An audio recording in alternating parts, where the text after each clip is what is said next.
are the courageous. I wasn't sure anybody was going to be here today. I salute you.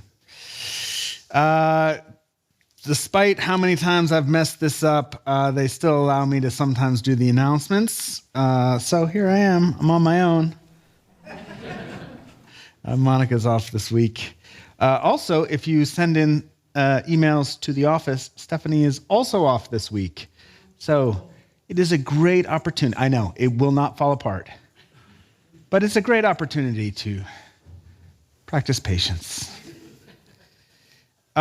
Next Sunday, April 2nd, we will be having our child dedication at both services. So if you would like your child to be dedicated, speak to Amanda. If you don't know who Amanda is, you can just talk to me. Children of all ages, if you would like also to be dedicated, just come and talk to us. Inner children. There's a greeter training next Saturday, April 8th at 10 a.m. So it's one of the best and easiest ways to get involved at the church. So if you're new and you're like, hey, how do I start to get to know people? Greeting is fantastic. You get to learn a lot of people's names and things like that. So the training is happening next Saturday. 2 Saturdays. See, they don't let me do this because I mess it all up. 2 Saturdays from now, on the 8th. We also have some really good information about voting for the next minister that's going to happen either at the end of April or the beginning of May. And that information is in the Torch, which is, I learned, something that not everybody knows, that's what our newsletter is called. It is called the Torch. Or it's the newsletter. Who cares? But it's the one that comes to your inboxes on Fridays. And in there, you will actually find out all sorts of information about eligibility for voting. We have Teams Night happening this coming Tuesday. Please come. It is so much fun. If you want to figure out how to get involved, if you're already involved, join us for Teams Night on Tuesday. Linda, are we doing another summer forum gathering after this? Okay, in room 219, which is upstairs, we're having a gathering after the service for those who are interested in helping to lead our summer forum series, which is our speaker series over the summer. And I want to thank Ruen-chuan Ma, who is our lay minister today, for sort of blessing us with his words. But before we get to all of that, we have some very important information. Our search committee is going to join us up here at the microphone and tell you how the process is going and where you're at. So come on up and let's learn a little bit about where we're at.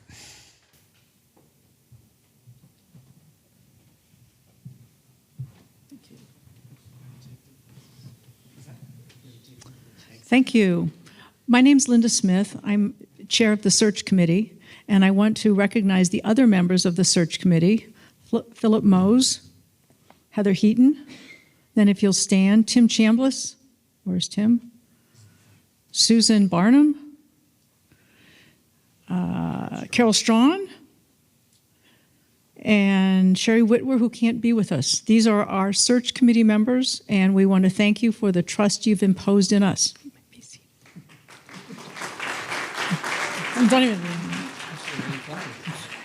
We were selected after all members of the congregation were polled for nominations, after the nominees were cajoled to write an extensive description of everything they've ever done or could do for the church, and were selected. We then began meeting last summer. We formed a covenant with one another, and then we engaged in some trainings with the UUA, the Unitarian Universalist Association, which is the organization of all Unitarian churches. One of those important trainings to which other congregants came was the Beyond Categorical Thinking training. In that training, we learned that the majority of Unitarian ministers were women, a substantial number were in the LGBTQ community, and some were of minority, racial, ethnic minorities. We learned that some of these ministers in the search process had experienced discriminatory and prejudicial treatment. And so we swore to one another that we would not engage in such treatment, like asking them, are all your sermons going to be about being black? Or whatever the person's special characteristics were. After our trainings, the work began with you. Our most important work during the fall was finding out about our congregation, about you. So the way we did that was trying to hold up a mirror to this congregation so we could figure out who we are, and that was through the congregational survey. And this was an anonymous survey. It wasn't short, and we appreciate everyone that actually filled it out. We learned a number of very important things during that. We figured out what we value about this congregation, what we hope would be the strengths of the new minister, and basic demographic information that we just really didn't have before this. And one of the highlights from that was actually what a diverse theological group we actually are. We had 272 people fill out that survey, and community was far and away the most important component for our congregation. And this manifests in many different ways. People find a framework here to explore ideas and spirituality with freedom from prescribed dogma. Sunday morning services are the most common way that people engage in the church. Particularly important for the committee's efforts in the search for the new minister was what you told us about what we wanted from a new minister. And so the three top things that you said you wanted to have on Sunday mornings was intellectual stimulation, spiritual leadership, and moral challenge. There was a lot of things that people wanted from the minister as a whole, and maybe too many things for any one person. But top among all the general things was that we did want inspiring and challenging Sunday morning services. We wanted the minister to be able to foster a sense of community. We wanted the minister to be strong in pastoral care and show us by example how to care for each other. We wanted the person to lead the overall ministry of the congregation, encourage social justice programs, help us imagine our future and inspire us, provide visible leadership in the Salt Lake area, and support families with multi-generational ministries. We have updated the survey. The survey's been available on the website, and I've updated it recently to just have specific information in there, but it's all available on the website now. After we finished the survey, Carol and I were in charge of organizing 24 focus groups and cottage meetings throughout the month of October. I want to thank everyone that participated in those meetings. Hearing your stories and what's important to you in this personal setting was invaluable to our process, and it has been your voices that have continued to guide us throughout the interviewing phase. We know it's impossible to be all things to all people, so we focused on finding the common threads and recurring themes in the many conversations we had with you. There's more information on the website, but in a nutshell, this is what we learned. We want a minister who is full of curiosity and is continuously learning, someone who has reverence and respect for who we have been and who we are, and seeks to understand what exists and what is valuable before seeking to make changes. Someone who is approachable, that meets people where they are, and will help us foster the sense of community we all hold dear. Someone with strong administrative skills that can better oversee the church, as many people have concerns about the financial future of the congregation. And their sermons should have a good balance of head and heart, challenge us intellectually and morally, make us think, but also bring a high level of joy, inspiration, and spiritual guidance. These meetings highlighted our strengths as a congregation, and it also allowed us to identify the things that we struggle with and wish to work on. We heard many stories of pain and disconnect in a variety of areas, and when asked, most people expressed that they would prefer a minister that places priority on pastoral care and spiritual guidance while effectively delegating other tasks as necessary. We heard concerns about a lack of focus and identity as a church, not just what we are against, but what are we for, a communal feeling of what has become termed church abandonment during the summer months, pains of religious trauma, or feelings of alienation and disconnect within the congregation, a concern for lack of diversity, and also a strong call for growth and membership. As one of you so eloquently put it, we need someone to care for our souls and inspire us to be engaged in the world. What we heard repeatedly was a call for someone to help us heal from past traumas, both individually and as a congregation, and for someone to help nurture us so that we may become the best that we can be. By December, we had taken what we learned and submitted our congregational record to the UUA for potential candidates to study, and it's also on our website. In January, the search began. We had applicants. Not every church did, okay? So our first order of business was to read the ministerial records of all our applicants. The UUA is nothing if not thorough. As we had a survey and focus groups and a congregational record, these ministerial records were substantial. This was not a simple resume and cover letter. Instead, ministers answered a plethora of questions, such as, why did you feel called to the ministry? What is your theology, your leadership style, your approach to children in the congregation, and RE, your preferred role in the wider community, and lots of deeply personal opportunities for sharing. Then we reviewed the candidates' personal websites, listening to sermons posted there and reading their writings. We promptly consulted and decided with one another and decided to invite the applicants for screening interviews, which we conducted via Zoom, each one lasting over 2 hours. Initially, we thought, how could you do a screening interview for 2 hours? And surprise, surprise, we could. We had assigned each of us who were there, we were all there, each of us had questions to ask, and then, of course, the candidates had questions about us and about Utah and about Salt Lake City. This gave us the feeling for each candidate. They were engaging and truly interested in us. Next, we talked to references who were uniformly enthusiastic about our candidates. Then came our first opportunity for discernment, who we would invite for on-site interviews.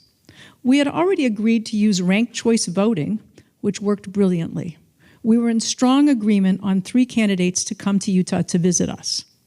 We invited our top 3 choices, and they all said yes.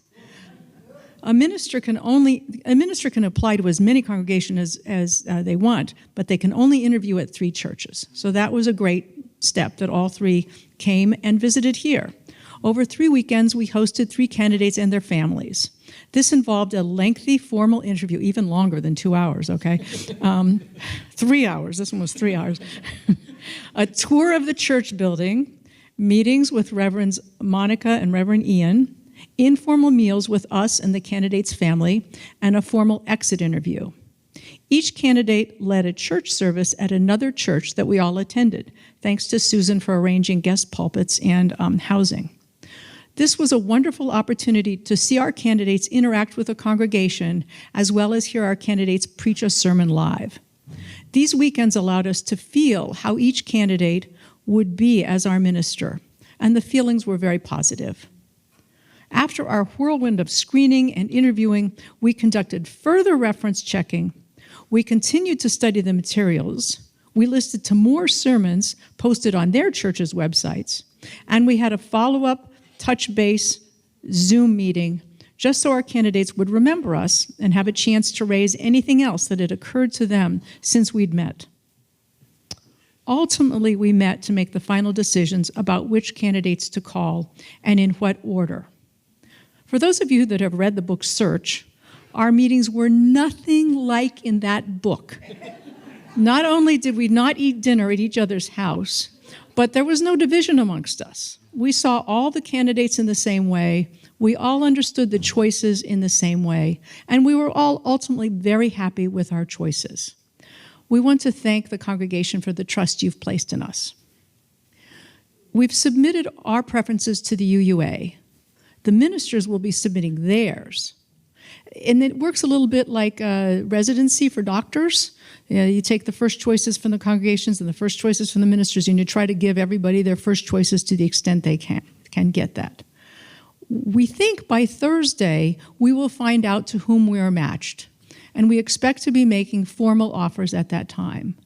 Our contractual details will then be hammered out, and once that has happened, we will be announcing the name of our candidate to all of you. Then shortly, our candidate will come for 10 days, preach over 2 Sundays, meet everyone the intervening week, and we'll have a vote, hopefully, to call our next senior minister. Stay tuned.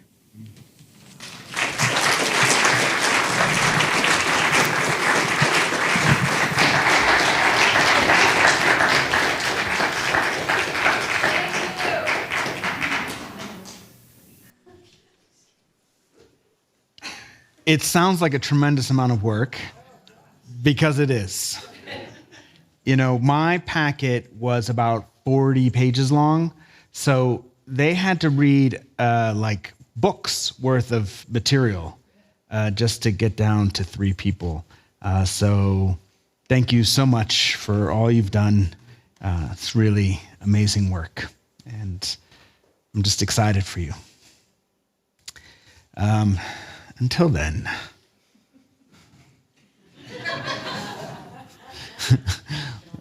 Until then. I was joking earlier, I loved the residency thing, because I've been telling everybody it's like internet dating, like where you swipe and stuff like that. And it's really much more like residency. But I may still keep my metaphor because I kind of think it's funny. Let's begin our worship with these words by Dana Worsnop. Often people say that they love coming to a place with so many like-minded people. I know what they're getting at, and I know that they aren't getting it quite right. I don't want to be with a bunch of people who think just like me. I want to be in a beloved community where I don't have to think like everyone else to be loved, to be eligible for salvation. I want to be with people who value compassion, justice, and truth, though they may have different thoughts and opinions about all sorts of things. I want to be with independent-minded people of good heart. I want to be with people who have many names and no name at all for God. I want to be with people who see in me goodness and dignity, who also see my failings and foibles, and who still love me. I want to be with people who feel their interconnection with all existence and let it guide their footfalls upon the earth. I want to be with people who see life as a paradox and don't always rush to resolve it. I want to be with people who are willing to walk the tightrope that is life and who will hold my hand as I walk mine. I want to be with people who let church call them into a different way of being in the world. I want to be with people who support, encourage, and even challenge each other to higher and more ethical living. I want to be with people who inspire one another to follow the call of the Spirit. I want to be with people who covenant to be honest, engaged, and kind, who strive to keep their promises and hold me to the promises I make. I want to be with people who give of themselves, who share their hearts and minds and gifts. I want to be with people who know that human community is often warm and generous, sometimes challenging, and almost always a grand adventure. I want to be with people like you.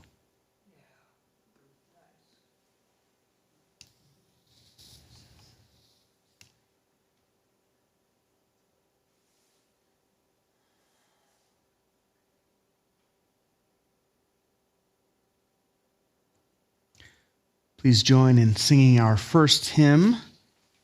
It is 318. We would be one. 318. It's in the gray hymnal. 318. Ooh, we're getting the organ this time, David. Woo! This means you got to really sing.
In a lavish marbled washroom at one of the leading research libraries in North America, I slumped against the wall and buried my face in my hands, still musty from handling medieval manuscripts. I could no longer contain my tears as I grappled with the full extent of the grief that I felt. Earlier that week, I heard that my high school Latin teacher, Miss Fran Bartholomew, Miss B, as we called her, had passed away. And being unable to focus, I left the reading room to gather my thoughts. At the time, I was doing dissertation research and working with medieval books and artifacts using the very same Latin skills that Miss B had taught me. I held out hope of one day telling her that 4 years of Latin with her became indispensable for my work as a scholar of medieval literature, that her generosity to a young student was so formative for how I teach and work with my students. These words are a tribute to her commitment, an unwavering care and a loving guidance to bring out the best in her students. I did not have the chance to tell her the profound influence that she had on me while she was alive, but I strive to honor her commitment now and always. In September 1999, I walked into Latin 1 at the start of my freshman year of high school, 14 years old and boldly curious about an ancient language that to me was a window to a new world, but that many classmates dismissed as dead or impractical. When I first met Miss B, she peered at me through her glasses and asked me almost pointedly, "Are you taking Latin for a requirement, or are you really interested?" "I'm really interested," I said. And Miss B returned my nascent interest with warmth and dedication. Since I had started the class late into the term, Miss B sat with me one-on-one every day during lunch period for almost an entire month until I made enough progress to join the rest of the class. She never held back on the difficulty, and in the very first lesson, she told me to memorize 5 different cases for every noun and 4 principal parts for every verb. Commitment catches on and propels. Such was Miss B's commitment to my learning and to the subject that she taught. Her efforts went above and beyond the classroom to instill and inspire a commitment on my own part. She inspired me to be more than a student taking in knowledge, but to reach for challenges and see how far I could go, to respond to new callings and see how much I could excel. Miss B imparted a disciplined study of Latin on me from the start, but as I soon found out, she also had ready encouragement for her students, regardless of how well or how poorly they did.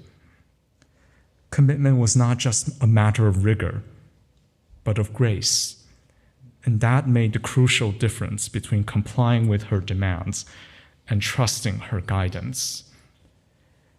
At the start of my senior year, I struggled with writing poetry analysis in preparation for the advanced placement exam. Time and again, I felt challenged and had trouble finding the right approaches to interpret the poetry. And time and again, Miss B urged me forward, one bit of advice at a time. She often wrote pithy, single-worded comments in Latin that were always spot on. Bene, for a good comment. Terribile, for something way off the mark.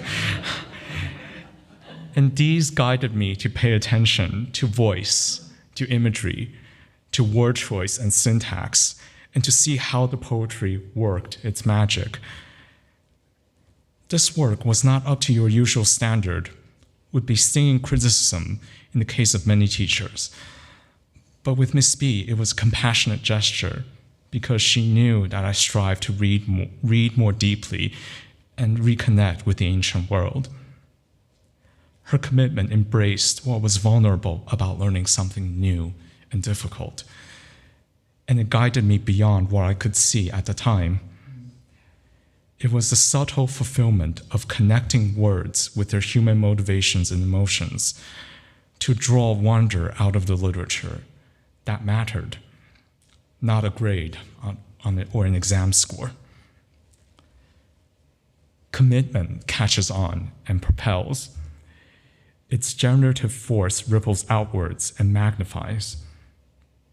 About a year ago, in one of my first in-person classes since the pandemic, a student expressed amazement at hearing me read in different languages and asked me how I got into learning them, how I got into learning Latin in particular. I told them about Miss B, about how her commitment guided me to learning and teaching, to challenging and opening new avenues for my students. I want to honor her commitment by paying her knowledge and generosity forward to those that I encounter. Every time I read something in Latin, I make a mental note to thank her. Every time I push my students and help them break new ground, I go back to that first one-on-one lesson in the hallways of my high school.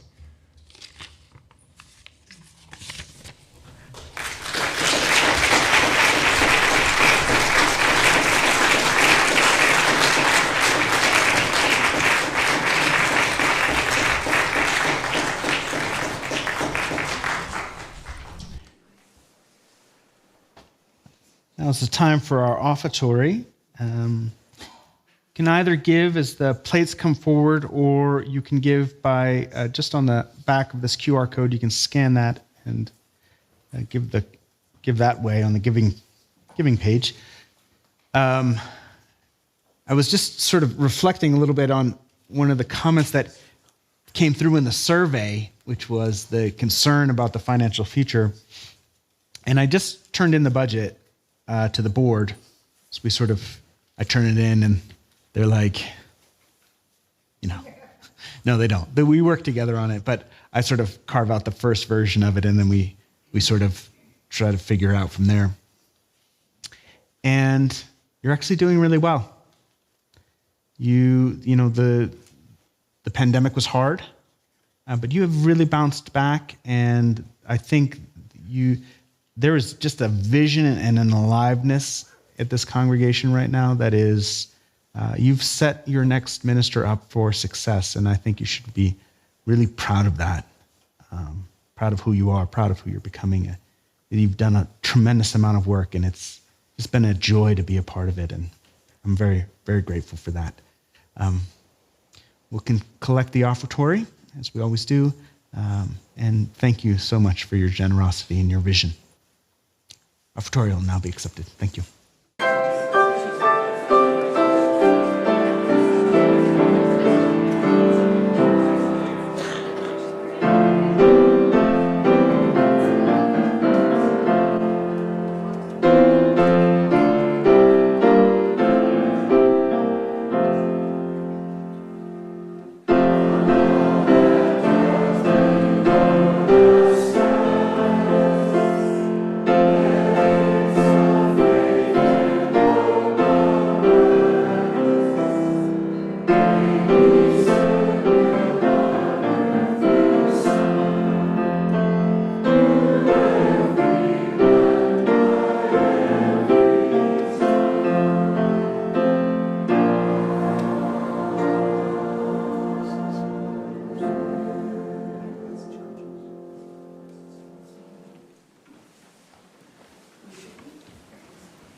At some point during 8th grade, I walked into Latin class and found this sign hanging from my desk.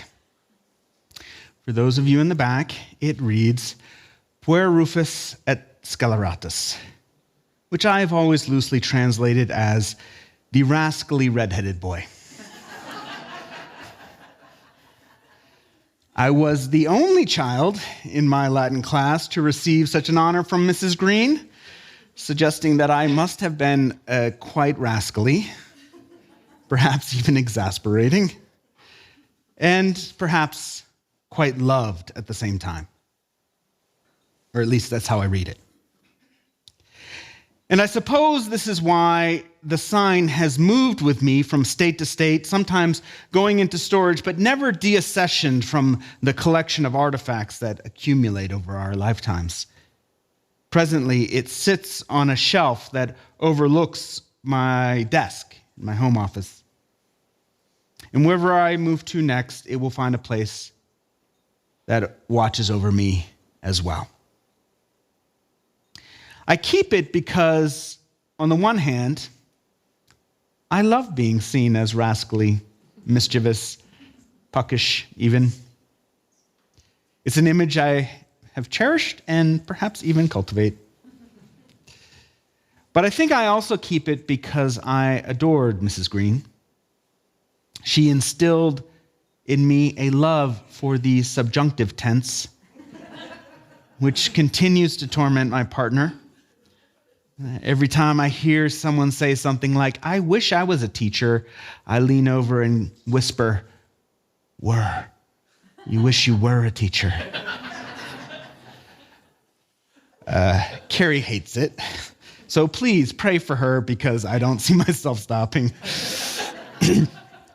Mrs. Green once caught me cheating and made me come to her house to do a makeup exam so that she could keep an eye on me, and made me cookies to help me focus.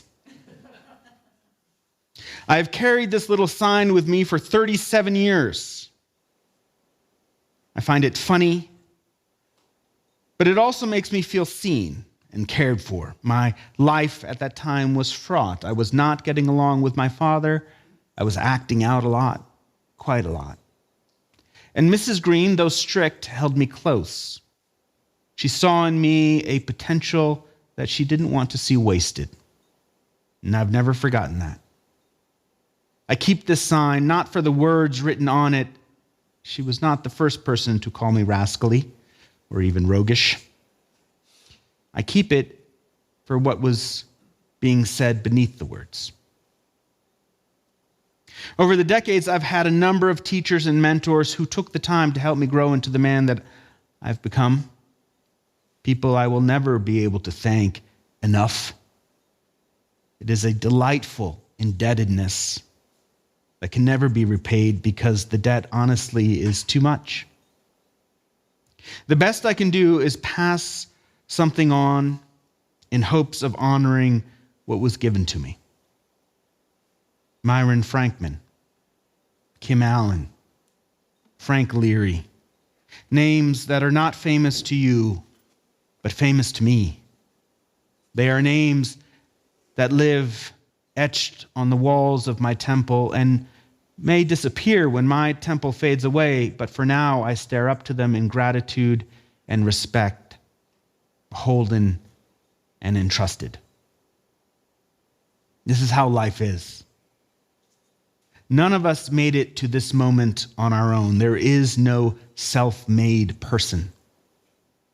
We are all sculpted from clay shaped by many hands.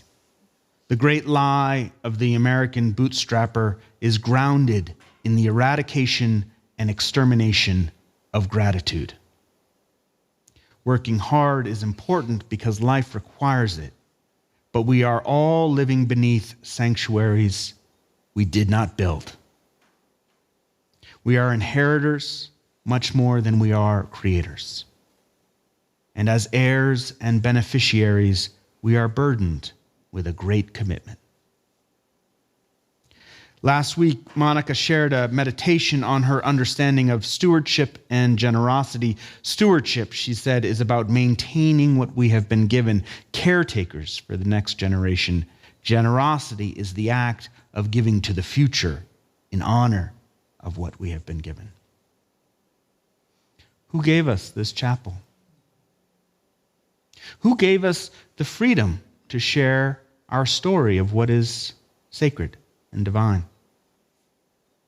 The vast majority of the names have faded from the walls of the temple, as will ours. Which is fine, because we don't honor our commitment by trying to be remembered. We honor our commitment to those who came before us, who shaped us, who left us great gifts in their material and spiritual wills, because we are grateful. And perhaps because we feel obligated. Being a steward, a caretaker, a custodian for the future generations is a tremendous obligation, which is why a lot of people choose to reject it.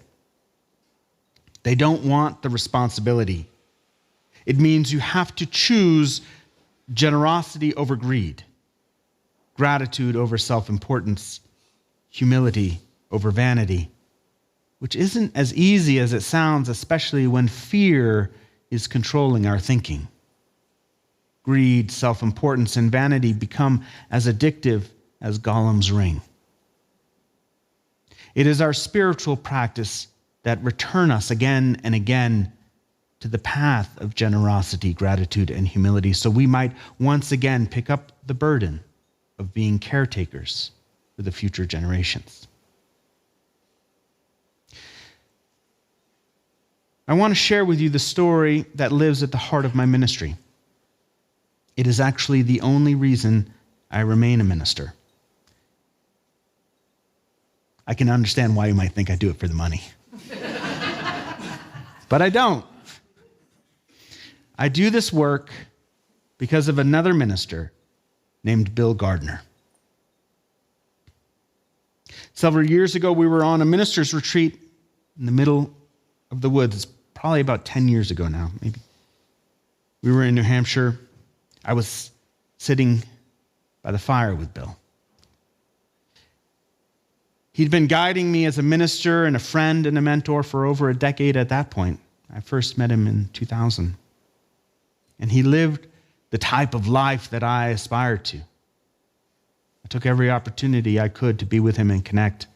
I really admired him. At one point in our conversation, he turned to me with tears in his eyes. He was so concerned about the changing climate and the rising number of refugees, the unabated racism, and the fracturing of civil society. And he said, "Ian, we need more chaplains. What are you going to do to create more chaplains?" I was dumbstruck. After all these years, it is still the single question that guides my life. At the time, though, I was overwhelmed by the scope of what he was asking. I was still living within a paradigm of certifications and diplomas. In my mind, chaplain was a professional position, and I couldn't see how I was going to help create a world of chaplains. But over the years, my understanding of chaplaincy has changed. There is certainly a role for the professional credentialing for those who want to work in hospitals and hospice and the fire department. But you don't need a diploma to companion others, to sit with them. You just need to be willing to listen and to offer what has been given to you so freely. We need a transformation of values in our culture. For some people, this is a secular journey. For me, this is profoundly spiritual. That's just how I understand the world. And for that reason, I offer my life to the church, because it's here that I believe that we can best engage our community around this transformation of values. We have never lived as isolated as we do today. We are the first generation to live this alienated from one another. And it's having a profound effect. When we gaze at our news feeds, we see the world spiraling. Our planet is heating up. Income inequality has reached all-time highs, and more than ever, we need communities willing to risk loving the hell out of this world, to take a stand for people, to leave our sanctuaries and seek the transformation and seek to transform the way we live together by helping people become chaplains to one another. Last week, Kristen shared her understanding of what it means to be a lay minister, and I'd never heard it articulated so beautifully before. And I would like to add that it is also part of how we become chaplains to one another, how we express gratitude and serve as stewards for what we've been given so generously while building a nurturing culture for the generations to come. Recently in our group, our lay minister group, I gave them a poem to guide our conversations. This poem was read to me by Hamilton Salsick as we stared out over a river. I remember exactly when it was given to me and how I gave it to them. It's by Naomi Shihab Nye. It is my favorite poem. The river is famous to the fish. The loud voice is famous to silence, which knew it would inherit the earth before anyone said so. The cat sleeping on the fence is famous to the birds watching him from the birdhouse. The tear is famous briefly to the cheek. The idea you carry close to your bosom is famous to your bosom. The boot is famous to the earth, more famous than the dress shoe, which is famous only to floors. The bent photograph is famous to the one who carries it, and not at all famous to the one who is pictured.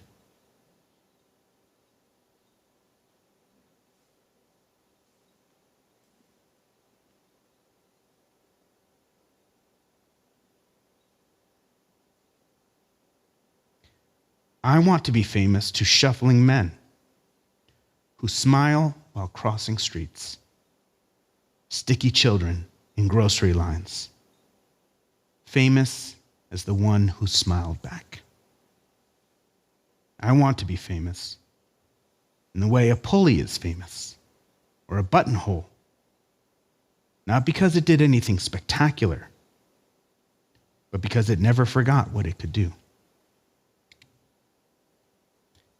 Today's sermon title, Docere et amare et laborare, was given to me by Ruen-chuan from a conversation we had about mentorship. It means to teach is to love and to labor.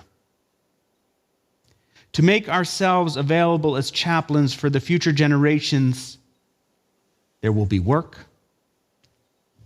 there will be labor, but when it is guided by love, it will be possible. I would like to invite you into a few moments of silent meditation. Think over your life. Who are the people who brought you to this moment? What are the names etched on the walls of your temple, names famous perhaps only to you? After a moment of reflection, perhaps in gratitude for how they mentored you in love and labor, speak their names into the room. Share them with us, so we might all remember that none of us got here on our own. We are all delightfully indebted. I invite you into reflection now and share their names whenever you are ready.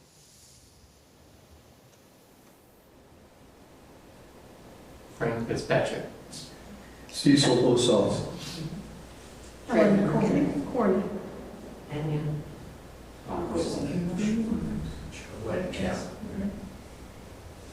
Sister Clarita. Charles Thompson. Mary Beth Early. John Newman. Anna Roberts. Kirsten Trumaka. Ken Tulsa. Upton Palmer. James Comer. Richard Freed. Courtney Smew. Cindy Fuller.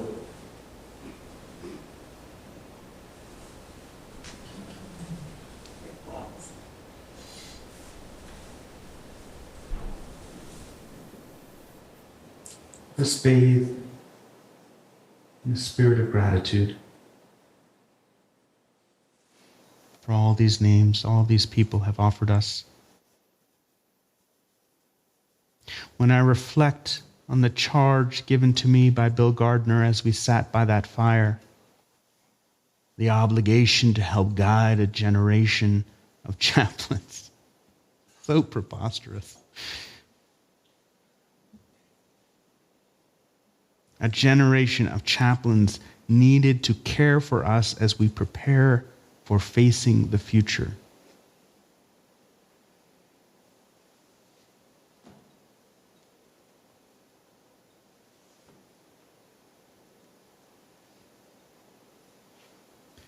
At my side sits a plate of cookies.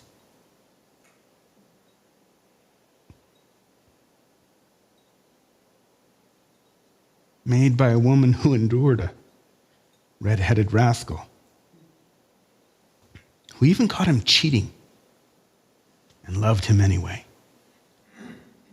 because she never forgot what she could do. Go forth and love this world with all your heart.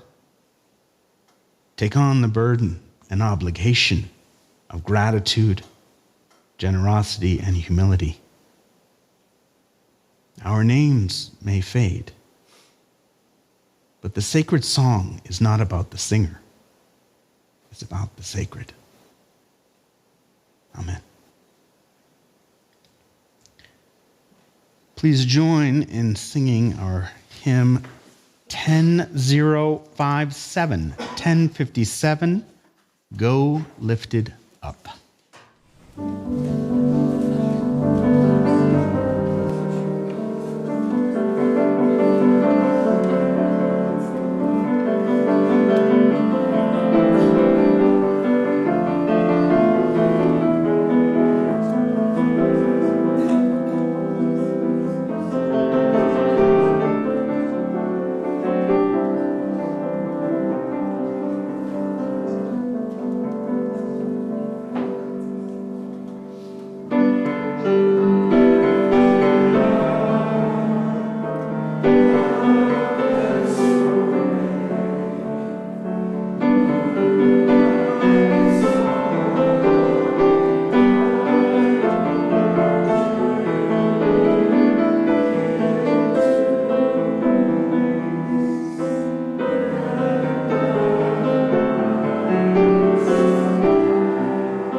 Source of life, God, my darling,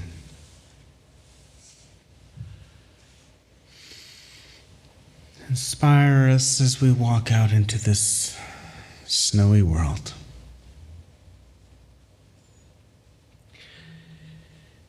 Inspire us in such a way that we never forget what we can do.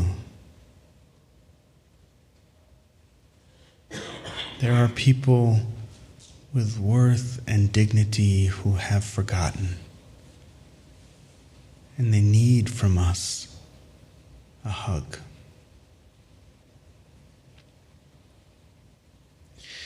Awaken us to the deep interwovenness of our being, beyond denomination, beyond fences, beyond in and out, right and wrong, beyond all the lines we draw, where we just rest in the presence of Source. And fill us with grace so that we might find the courage to turn away from the voices of fear, driving us towards greed and self-importance and vanity, so we can pick up the delightful burden of generosity and gratitude and humility as chaplains for this world. Amen.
Thank you, David. David was sick last week. He has returned to the living, and yay! Tonight, thank you to Ruen-chuan for that beautiful, beautiful homily. To our search committee, so much. Thank you so much. Thank you to the coffee people outside. So please join us for that. And a special thank you to Palmer, who brings us sound and out to the world. This is...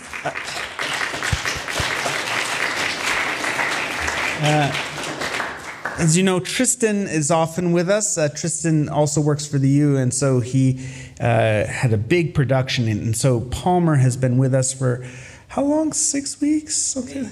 8 weeks. Just stepped in and really did a great job. Thank you so much.